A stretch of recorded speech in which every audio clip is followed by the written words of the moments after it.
At kung dito, makikita natin napakaganda ng mga kabundukan. Tanaw na natin ito, napakalaking tulay. Giganting tulay ng Palacol River. Oh, may mga cottage na dito. Dati wala man to. Ito, I Love Palacol, Summer Place of Florida Blanca, Pampanga. Ito yung mga kubo. Inangat muna nila dahil malakas ang ulan. Ito na yung last destination natin ngayon sa episode natin ngayon.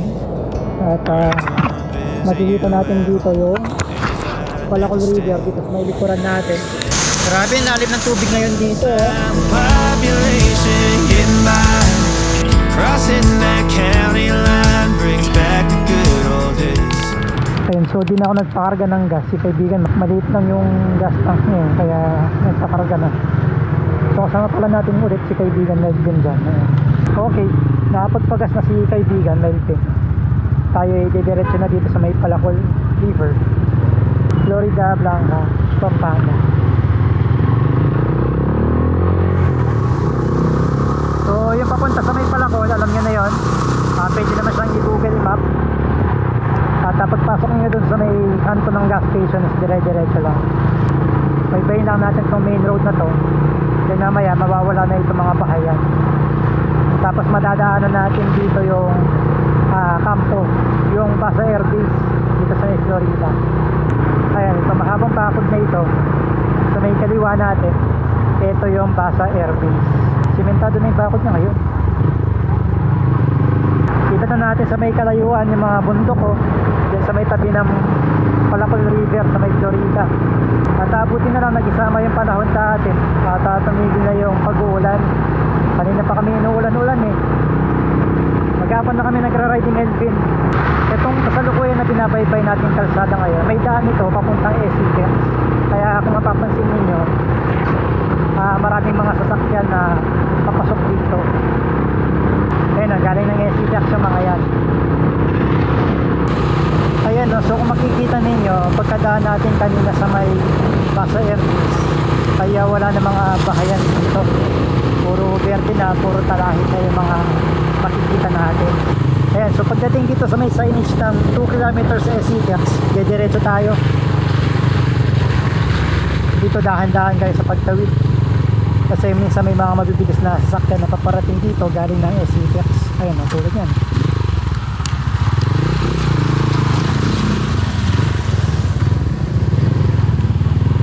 So baba tayo dito. Ito na yung way papunta ng Palacol dito sa may Florida Blanca.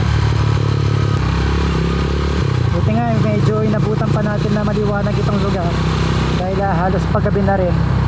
Siguro alas 5 na pasado itong oras na ito.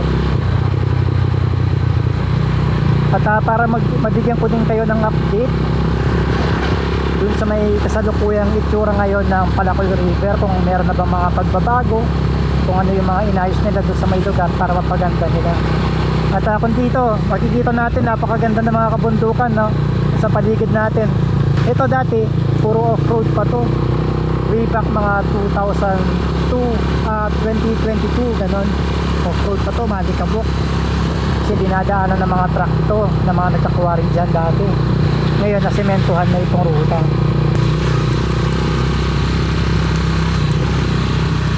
So, sa may kabila, mukhang sementado na. Itong hindi, semento to. Mga nalaglag lang na buhangin yan mula sa mga nagkakwari dyan sa may ibaba. Ito yung way nila kakwari. Dito wala nang buhangin kasi wala naman nagkakwari dito.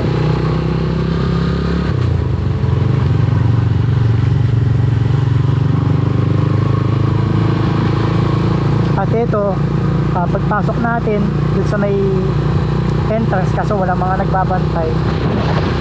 Ito nabubungad sa atin itong Palacol River.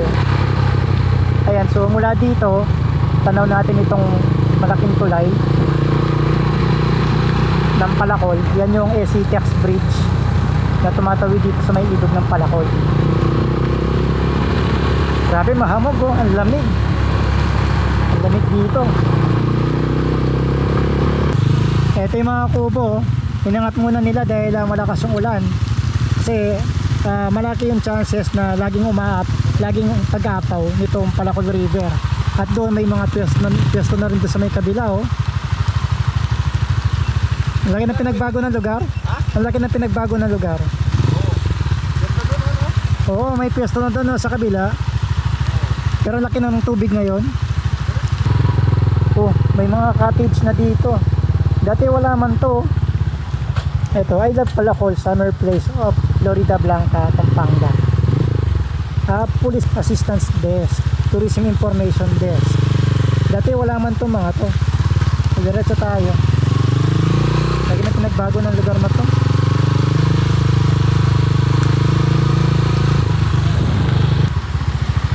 Grabe oh, medyo ragasa ngayon yung ilog.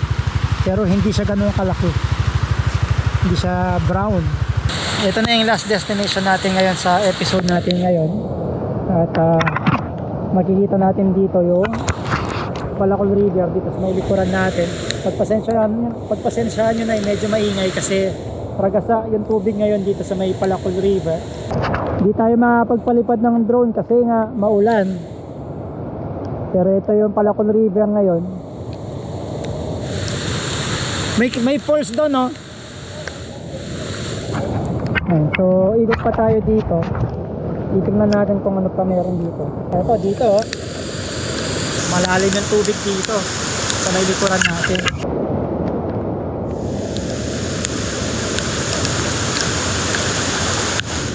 Daan tayo dito sa may ilalim ng SCTX Bridge.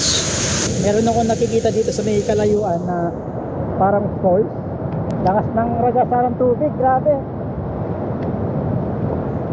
Para tayong reporter dito ngayon.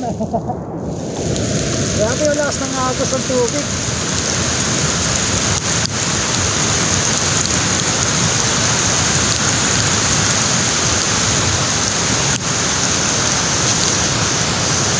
Grabe yung lalim ng tubig ngayon dito oh.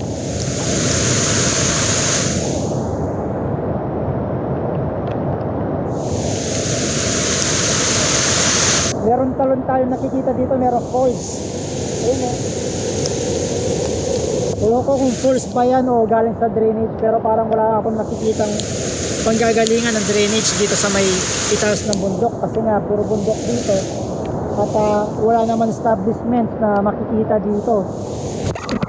Tumatotoo siguro malamang sa malamang ay talon nga talaga itong nandito sa may likuran natin.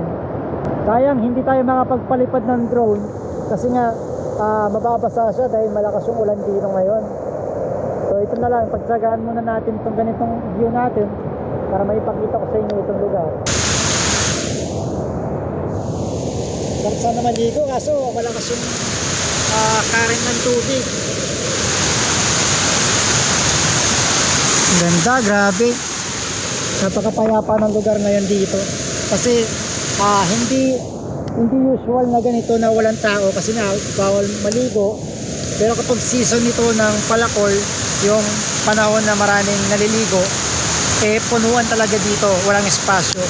Kasi dito maraming mga kubo kapag summer season. Kaya nga tinawag itong Palacol River na summer place dito sa may Florida Blanca, Pampanga.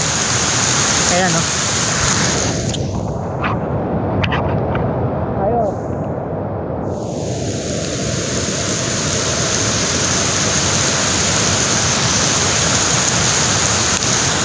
Napakalalim ng tubig dito.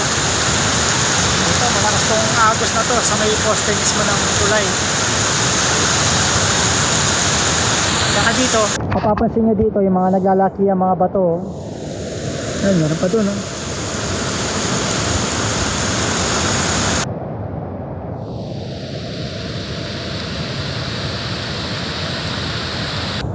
Ayun, so dito ko na din tatapusin itong episode natin ngayong araw. Sana yan nagustuhan nyo itong episode natin, ang pagbisita natin dito sa mga nabahang mga lugar dito sa may Pampanga. At tinapos natin itong ride natin dito sa may Palacol River, dito sa may Florida Blanca, Pampanga. So magkita-kita tayo ulit sa susunod na episode. At kung nag-enjoy kayo, maaari ba akong humingi ng like, comment at subscribe para tuloy-tuloy ang pag-grow ng ating YouTube channel at para marami pa tayong mapuntahan na mga lugar dito sa ating bansa. So ako nga pala si Jan Ocuenco at siya si Melvin Jan TV. Ride safe!